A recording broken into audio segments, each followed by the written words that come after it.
You cannot count, in fact. No. No. Certainly not when you need to. Nope. Absolutely not. No. Whoop. So, today then, we're talking about episode 5, Branching Paths. Yes, episode 5, campaign for Critical Role, Branching Paths. Ooh. Which also, I just have, should we go more or less in order? Probably. I So suppose. let's start with the new intro. Well, there was a cold open before that. There was the cold open. That's explicitly why I asked instead of just going straight to No, you're right. the new intro, which we you're didn't right. talk about the old intro, which was part of one of the things I wrote down for myself to talk about, because we didn't talk about the old intro. We didn't get to it. Yeah. Well, and the old intro is still in the new intro. It's just that the new intro is longer. Yes. So I guess we're going to talk about the intro because it doesn't really have anything to do with the storyline, whereas the cold open does. How dare you make a good point?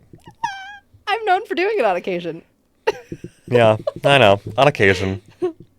Mom says it's okay now. It's okay now? Great. It's funny because I'm getting both chats from her in our chat on Twitch, and I'm getting text messages from her, which are coming through on my iPad. Phenomenal. Phenomenal.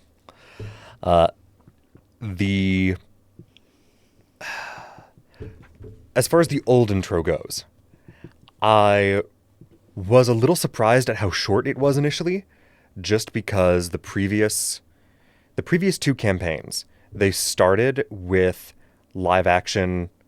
No chat. No Yeah, they chat. show no viewers either. And we're frozen. We're frozen. That's not paused. Yes. Oh, good gods. Shall we go? We may as well. All right. Don't hit your mic on the way out. I'll try. All right. Well, that Okay, looks wait. fine now. Does it just hate us today? I think it just hates us today. Wasn't there a solar flare coming? We've blamed so many of our tech issues on solar flares that I Well- don't even know if they were actually. I don't know if they were, but There were going to be the northern lights visible in like the northern United States at some point in the coming. I don't remember what the date was, but sure. I don't remember the date either. we'll blame it on the solar But flares. sure, blame solar flares.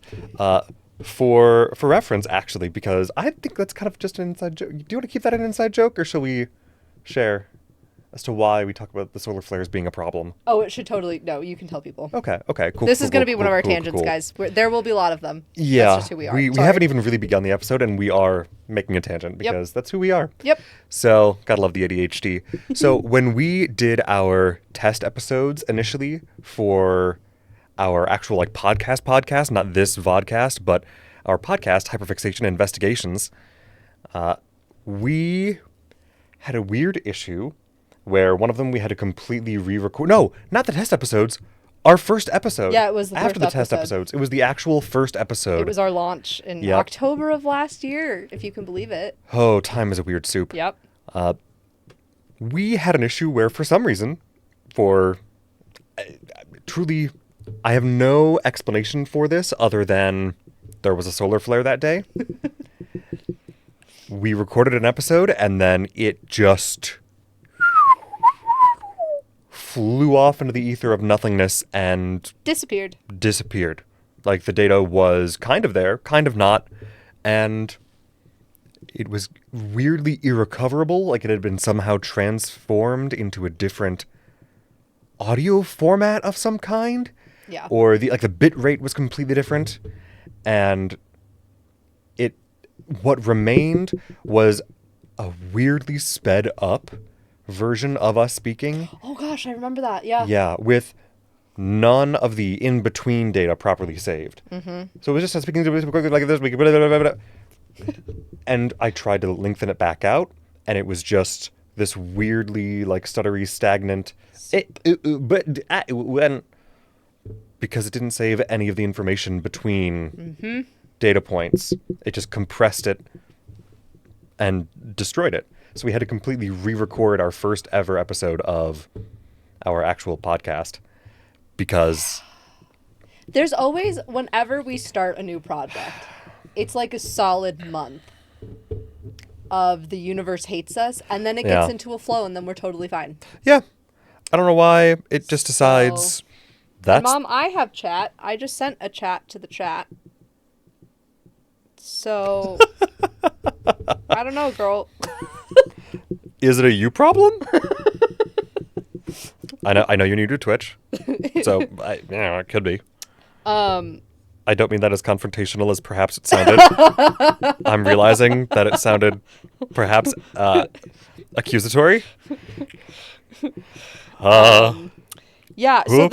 there's the solar flare jokes, and then there's also the dead dad jokes. Yes, of course, the dead dad Because jokes. my dad was incapable of using technology in his life, and so we like to joke that now that he's gone and he's in some metaphysical form, he comes back and screws with our technology to remind us that he's here. It has caused no headaches at all. No, none. Certainly. No. Certainly not operating out of your basement for most of our technical endeavors. It's great. Okay, so the intro. The intro. So the old intro, first of all, I really enjoyed originally that it gave some theatrical vibes, but it was because it was short, I didn't get much from it. And again, I was a little surprised because the previous two campaigns, campaigns 2 and 3, they started with a live action intro, like TV show intro. Right. And in campaign 2, they eventually transitioned into an animated intro because I think it started fan submitted. Oh, that's cute. Yeah, and that was while they were initially talking about making the animated show in the first place. Okay. So it was before they had ever actually dropped the Kickstarter announcement video for what would eventually become the Legend of Vox Machina animated series. And that was one of the things they kind of used to tease that when it was first made. But I was a little surprised at how short this one was then, because the first intro for campaign 2 and for campaign 3 were much more akin to the length of the current intro now. Did they do overtures the way this campaign's done? No, they did not. Okay, so there's that too, maybe. Yeah. Where it's like a 4 short episode overture, and so there's a short intro for the overture. Yeah. I'm curious as to whether the intro just wasn't quite finished when they were initially working on the editing of the overture episodes. Oh, I suppose that's true. And they decided It's possible, yeah. that they would just keep the short, like, test intro Yeah. for the overture and switch it after that. Or, if it was always the plan, to just go... Have a little teaser intro and then have a full intro for the Yeah. rest of the campaign. Yeah, I remember, so Mom and I, we've now gotten Mom caught up on everything, which is exciting. Mom and I spent the Yes. better part of the last week watching the overture and then episode 5. And it was fun. I got to hear finally a little bit of her thoughts on most of the overture. Yeah. Like the first 2.5 episodes a few days ago, Yeah. which was delightful. It's so fun. And what I told Mom when we were watching the new intro, I was like, my mom and I are theater people. Josh is a theater person. So having like the very theatrical symbology to it is really Yes. cool. And, we love the fact that Hal is a theater owner, and all the theater owner and theater producer jokes are totally up our alley. Delightful.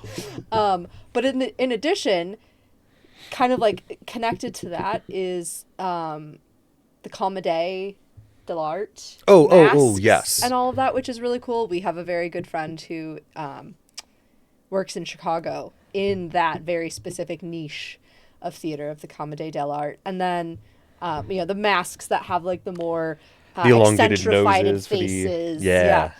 And there's a very specific kind of style to that, and Which I can never remember what the name of like that particular sub style is. Comedy dell'arte, No, but like, right? Isn't but that... isn't there something specifically for? I don't. You know what? I might be thinking of another Okay. term within that. You might be. I'm just trying to remember what that term is, but it's like scritching that little part of my brain. We'll figure it out before the end of the episode, but we'll stop thinking Will about we? it now. Maybe. Okay. Sure. So there was that, which I love because it's a part of Yes. theater that it's a niche of theater that I don't think a lot of people are aware of anymore. No, well, it's kind of passé at this point. Yeah. It has to be something that you seek out because it's not incredibly mainstream at this point in theater.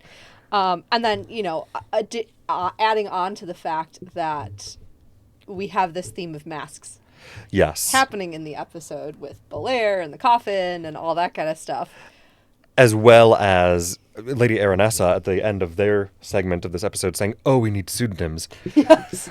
Just adding on to the, yeah, and everyone's got some level of scheming and lying that they're going to have to work with moving forward. Free paint? Mom, I don't know what free paint means. Did you just put... She just put it in the chat. Free paint! Free paint. We need more context. Delightful. Sir, free paint, free paint. Is... All right. I don't even know how to make a joke off of that at this point. We'll get there. Other than, is paint a person you're hoping to see freed from, unjust imprisonment? What is... Did All it right. autocorrect out of Italian or something? Were you trying to tell us the thing that's scritching at the back of Josh's brain?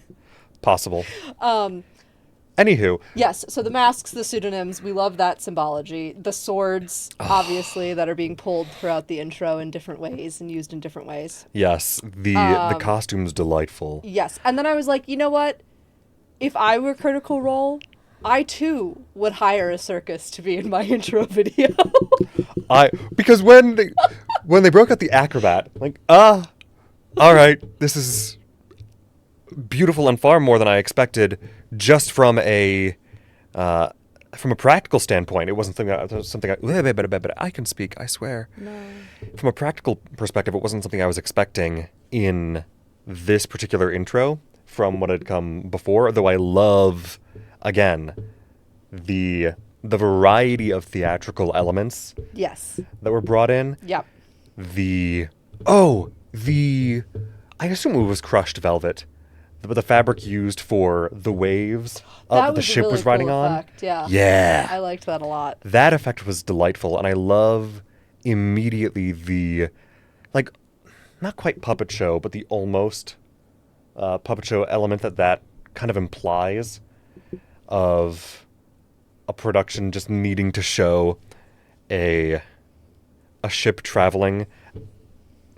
And I kind of imagine that happening during like a musical interlude where you just have like 13 measures where nothing is actually happening, and you could fill that time with some kind of montage between actors, and you probably would, but then also having the ship floating on the crushed velvet. Again, I'm assuming crushed velvet based on the texture. Mm-hmm. Adding that just to show the passage of time and movement of characters throughout the world is something I love to see in Yes. stage productions. Yes. And I love that kind of homage in this opening intro.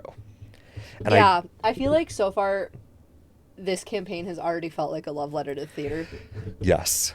and I just adore that. Oh, weird. Us? It's strange. Can't Us imagine as why. theater kids? No. No. And I do intend at some point soon to ask a bit of my mother's opinion on the costuming, because yeah. my mother is a costumer for various theater organizations over the past 20 years. Odd years? Yeah. More than, how young were you when she put you in kids cab? 6. Yeah, so just over 20 years. Just over 20 probably. years. Yeah. Oh, jeez. Again, the passage of time is a strange thing. Wild. Yeah. But yeah, so I warned Mother about that earlier this morning, that I want to get her opinion on that at some point. Not that she has any context. No, but she doesn't really need it for the opening. No, she doesn't. Intro. Yeah. No. But I am curious just to hear her thoughts, and hopefully share them next episode, I think. Yeah. But I think that was really all I had to call out as far as the new intro and just enjoying the theatrical elements. Yeah. Absolutely. Yeah. Yeah. Okay. So into the meat of the episode. Yes, the meat and The potatoes. meat and potatoes. Yeah, starting off strong back with the soldiers table now. Yes. I was under the impression, and I don't know why I was under this impression, that it was just going to be the soldiers all day. That was also my impression at first. Yeah. And I'm so then they curious. switched back to Dolmakiar, and I was like, what? Yeah. I thought we weren't going to see the Seekers and Schemers again until like maybe a month from now. Yeah. So to see, oh, we get a cold open of the soldiers, and then a relatively meaty chunk of the episode with the Seekers and Schemers again before going back to the soldiers after the break, I think. Mm-hmm. Yeah.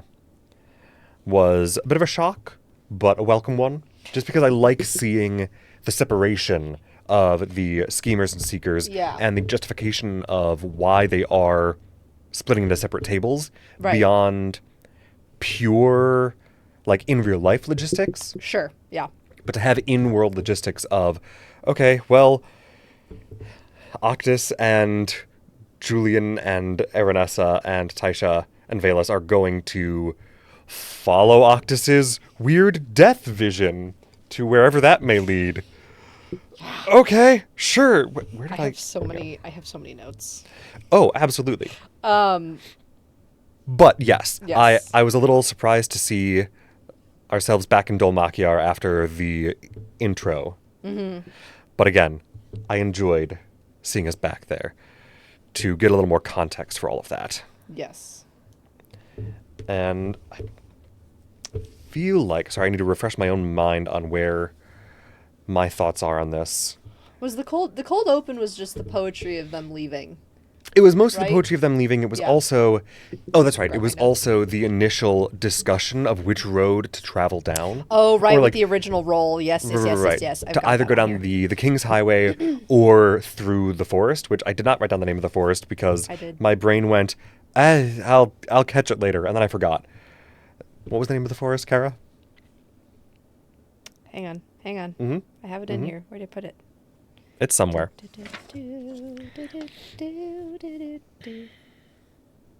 did I put it?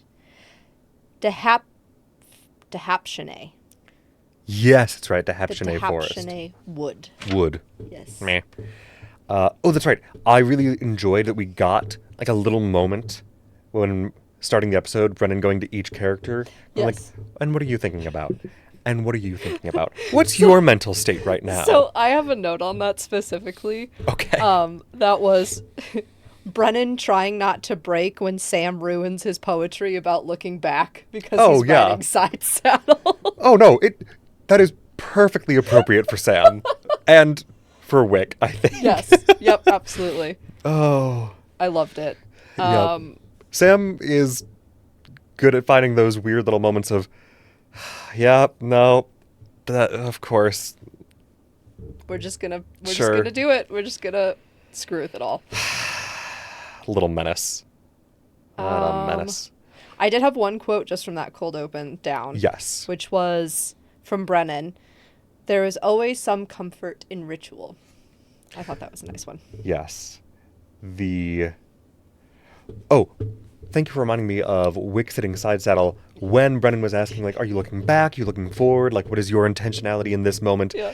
And the way that Brennan phrased that, in my mind, it was very much giving Sam Gamgee in Fellowship of the Ring, Yes. stopping to say, like, if I take one more step, this will be the furthest from home I've ever been. Yes. And it felt like Brennan kind of teeing up that idea for Wick. Yeah. And then, of course, Sam just, well, I'm side saddle, of course.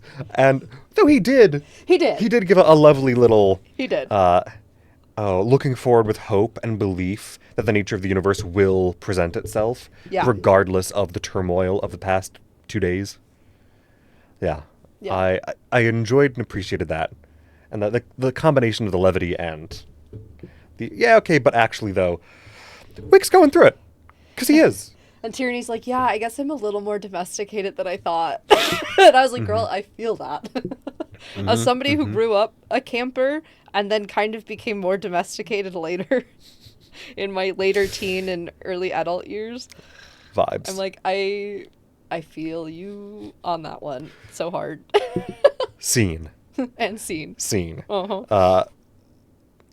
Oh, and then of course Teor, recognizing he doesn't necessarily know either Sid or Kaz at this point anymore. Yeah. Because it's been a while.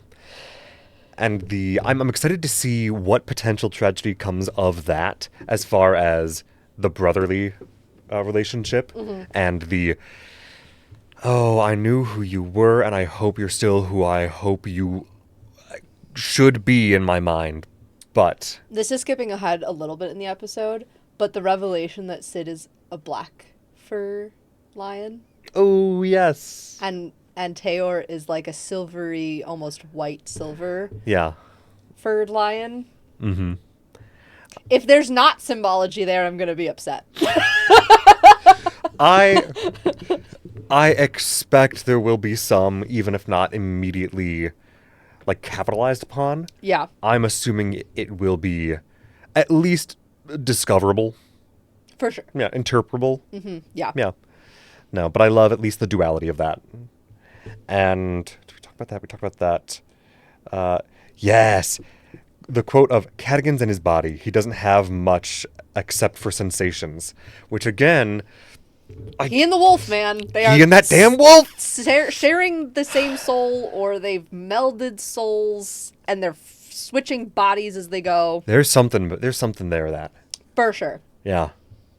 Yeah, Mom and I have been anxiously discussing it as little things about Cadigan come up. We keep saying Azune and Cadigan are the characters we know the least about, and we have, so far at least, right? And we're like, the questions. I have my pages and pages and pages of notes. I also have, because now I've been rewatching it essentially, right? Right, because you've been rewatching with your mother to Because I get her watched caught it up. for our overture, and then I rewatched them with Mom to catch up. I now have, I don't know how well this will show up, but this is now my notes app of things that we need to talk about that I've caught or that we didn't get a chance to talk about in the overture. Oh. We might not get to it all today at all, obviously. No, but a couple of things as they come up or as they're important Yes. to whatever relevant conversation. Yeah, absolutely. Of course. And I did realize there was one thing about the intro that I think I'm a little close to my mic. Hopefully that's fine. I feel like I'm also turned to the side a little bit more than you are. Yeah. But there was one last thing about the intro is assumption about the new intro is that the play being performed is a production about the Shapers' War. I could see that. Yeah. I could also see it being the Falconers' Rebellion. Oh, absolutely. But I could see it really being any of them. But the fact that there are the masks. Yeah. The masks and the implied scale that I think, and I don't know exactly what it is about that intro that gives me an implied sense of broad scale, but it has me thinking more about the Shapers' War than about the Falconers' Rebellion. Sure. Or about the War of Axe and Vine. Because, I mean, well, granted, we know still almost nothing about the War of Axe and Vine. Yeah. So, Mom and I have had to Hard to start, say. like, we've got the Revolution, yes. which is the Shapers' War. We have the War, which is the War of Ash and Vines, which we're calling a civil war when we talk about it.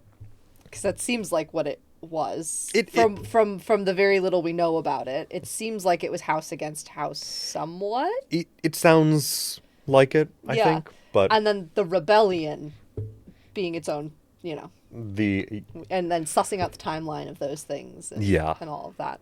Yeah. Yeah, I didn't have a whole bunch more notes on the cold open, though. No. So, shall we go back to the city? Yeah, let's head back to Dolmakyar. Why not? One of the first quote that I have written down from Brennan, and I think it was very near the top of this, was, "We're telling, it's a magical story." Yep. Oh my God. Yes. So the fact that we didn't talk last week about how crazy it is for Octus to wake up dead, specifically having just been performed surgery on and waking up first to see his college professor who doesn't like him, and also, how did you get here? When did you get here? Why are you here? Yeah. Why you don't like me? Did you just bring me back to what? And she's got a glass cleaver in her mage hand that's Right. also holding the Stone of Night Song. Right. The absurdity of that. Yeah, even that alone, regardless of the waking up dead Yeah. part. I love that Alex pointed that out as Octus because I totally skipped over it. No. Both watches of that situation. Right. Well, I think it had occurred to me last week, but I completely forgot to, like, call it out at all because Yeah. we were in a rush. We were. Oh, It was already like 4 hours long. So. it was a long stream. And, that's how it goes some days. But, yeah, there was that, and then...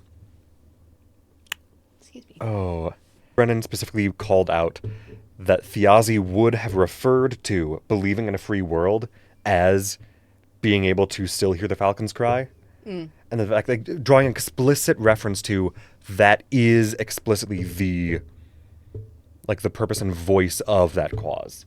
Yeah. And that being able to hear the falcon's cry is explicitly believing in a freer and fairer world.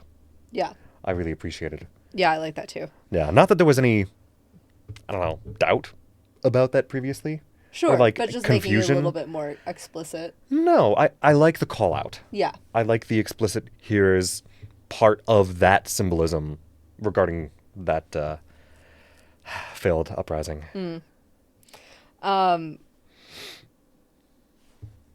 I also thought how they explained, first of all, just Octus's visions, which we don't need to get into the specifics of them beyond the one I think that's going to send them to the Develmar Pass, because you're the one who put it there. Yep. Lego down! Lego down! It's not even an actual Lego brand thing because it's Calvin and Hobbes isn't officially licensed to anything. Yeah. I'll pick it up after the stream. Good. Yep. Good. What do I want to drink? I'll drink water. Well, that completely any ruined. You're so good with words today. I swear I can speak. I speak for most of my job. It's fine. It's fine. Everything's fine. I'm fine. I'm Yeah. gonna. You take over. I'm gonna. Okay, great. I'll butt in on occasion. So, we've got Octus's visions, which I'm sure we're going to start seeing evidence of the other ones as they go. Yeah, the other elements. Yeah, but I think obviously right now the one that is front and center is the Develmar Pass. Yes. And the Orcish warrior that we're all assuming is Algar. Yes.